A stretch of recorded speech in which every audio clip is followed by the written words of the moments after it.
Yo, what is up, Knights? Welcome back to another video. My name is Sliss from Lunar Siege. Before we start this video, I want to say thanks for 1,400 views on my last tutorial video. You peeps are insane, and thank you for clicking on this video and showing your continued support. In today's video, we'll be covering my up-to-date 2021 smoke tips, which will not only help you understand and make you play better as smoke, but also increase your KD, win rate, defensive awareness and setups, and understand some new techniques that you can learn, such as micro callouts and the 40-second rule, which will all help you becoming the ultimate smoke player in 2021. Without any more waffle, let's get straight into this video.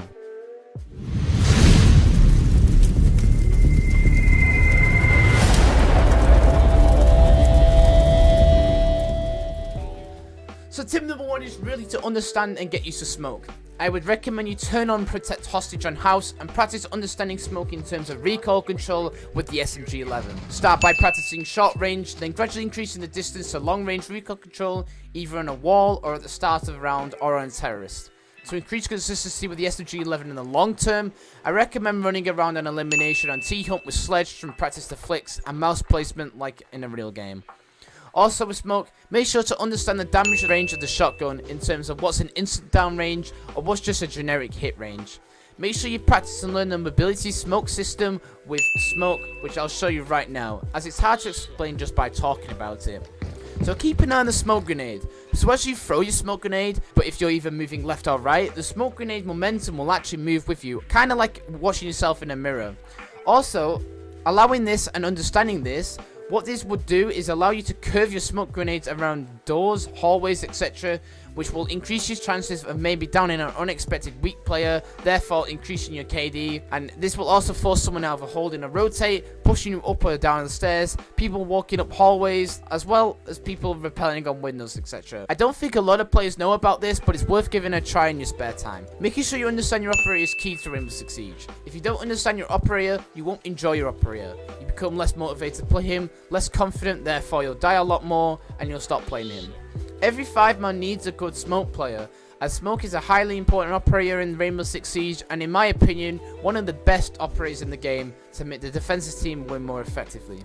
So it will take some time to effectively play smoke in the way how your team plays or how randomers play in your team.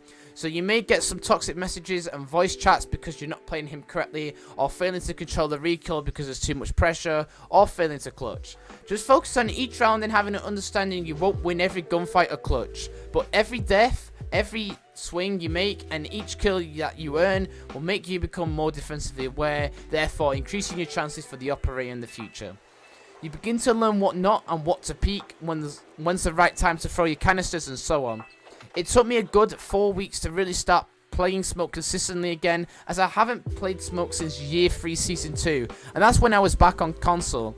Now that's a long time ago. Now tip number 2 is about map knowledge and defensive setups. I can't stress to a new player or an inconsistent player on how important it is to know the right calls, and it's just as important as it for smoke.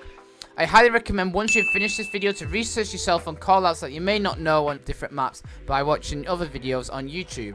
Please be aware, if you are EU, make sure to look for EU callouts, and if you're RNA, check some NA out. Remember, the callouts for different parts of the map can be different per region, however there are some callouts that can stay the same, so knowing the difference between your regions is highly important. Teammates will be constantly communicating with you, so knowing the callouts will help you when setting up sight correctly, knowing what to impact a shotgun, and any parts of the wall you need shotgunning like lower or the top parts of the walls for playing nitros, and just also helping out with your canisters for smoke plant deniers. Remember as well, you will need to learn micro callouts, as this will help you on sites like cache and CCTV when a player is pushing rafters such as R1, R2, 90 rafters, window rafters, as well as B1, B2, B3 in Arsenal site, as well as pillar room on cafe with pillar 1, 2, 3. Without micro callouts, your team will be slower to respond. For example, he's pushing rafters now. Okay, so whereabouts? Your calls need to be, he's R1, now R2. Okay, he stopped on rafters 90, droning into CCTV. There you know exactly where he is, what he's doing, giving you a chance to smoke him out, or hold the angle, or wait until he plants and force the smokes onto him. If you can master the micro callouts, you'll be a really insane smoke player. You'll learn the skill to know which guns you need out in the required situation. This just helps you overall in different sites, making you become a better smoke player. Now moving on to defensive setups. Defensive setups are just as important as your comms, so take some time to learn some setups. I'll show you a few good ones with smoke that I play and see others play on, which I heavily know. If you know who Braxton is, then you probably have seen his smoke video. When I was doing my research and just to take some ideas, he mentioned something about PowerPoints. When I actually understood what he meant by these PowerPoints, they're actually known as choke points, which is what the pros use. These choke points are basically points where a smoke would use, or is likely to use, his canisters to force HP damage onto an attacker and force the attackers to waste utility and time. So remember that line I just said, to waste utility and time. Smoke is an operator always about wasting time, so don't be that guy and die within the first 10 seconds of the round, because you're just going to be useless, my friend. So make sure you're surviving till one of the last 40 seconds of the round, because the 40-second rule will take place, which we'll talk about in the third tip, and we'll explain. However, before we do, I'm going to go and show you some of these choke points. So, one of the most known holds that a smoke can definitely do right now, which is probably one of the easiest, is on Oregon on Laundry Site in the blue corridor in construction. Construction as an attacker is probably one of the hardest areas to push, but it's the only decent area to push from. So making sure that you confidently and overwhelmingly win every single time on this site is so important as a smoke player.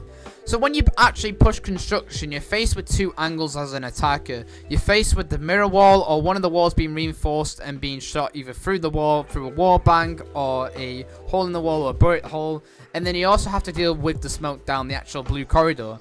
Now this is why it's known as the choke point, because it forces the attackers to actually peek you to get you out of that area. You know, again, bunker is one of the easiest places to get into the bottom floor and then just to take that site. However, it's one of the hardest though because of this smoke. Because once they have to deal with one player, then they have to deal with another player. And then that means it could be enough time for another defender to hop on that wall and start fragging again. And the smoke's just there wasting your time, just taking up all the utility and the grenades and whatnot going off. And then he can just reinforce off the wall, and then you're left in a predicament where you have to breach through this wall, or your teammate's dead because you've lost a thermite now, thinking that construction and the wall was clear. And again, then the attackers lose the faith. They're forced to push the default pushes, such as the double door of long from pillar, and as well in the electrical box where the hatch is, where you can drop into that small little room. Again, easy, 40-second rule applies, and you have such a huge advantage to win that round. That is why it's known as a choke point. If you need me to explain it anymore, feel free to jump on the Discord.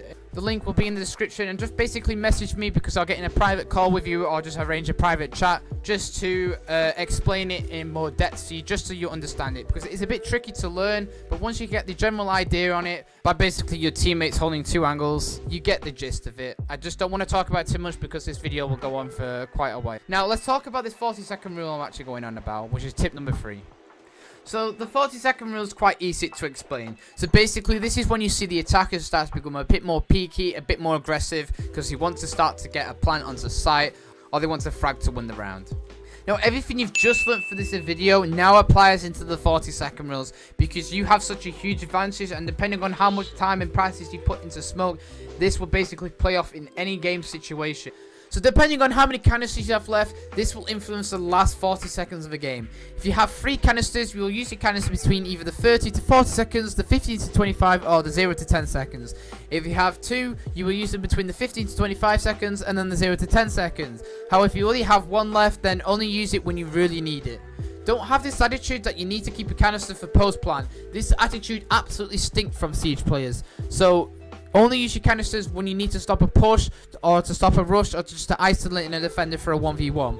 However, don't take the 40-second rule like, oh, I need to throw in between this time because Sliss told me to. No, only use your smokes when you think of a push or a plant push or a fragging push is imminent, or just to isolate anyone to help you either frag someone or just to regain control over a certain part of the map. Smoke isn't good on taking 2 or more attackers at a time, so isolating players into a 1v1 is key. Smoke cannot peek 2 players both peeking him, so knowing which player you need to attend to first will win you the round. However, all of this is down to the situation you are in. Having comms and awareness will help you, and it will all be important, so you need to know what you need to push and smoke off effectively and win the round either with you just alive or with you and the attackers barely alive. Remember, it's tough clutching, so don't be disheartened if you do lose a clutch. Clip your lost rounds and clip your rounds that you win, and look at the new match replay system and look what the attackers did to overcome you in that round. Basically, that's my last tip of the day, is basically just to review your clips at the end. Highlight what you did right, what you did wrong, and yeah, basically that will help you in the long term with your consistency. Just before you click off this video, again, I want to say thanks for all the new amazing people who watched my Maverick video. And again, just like that video, this video has took me a while to do, so a like, sub, and a share will be appreciated. Which op would you like me to do next? I do enjoy making these tutorial videos, so any more requests from operators, please let me know in the comments below. Absolutely appreciate it. Thank you all for watching. This is Sliss, saluting to you all. Peace.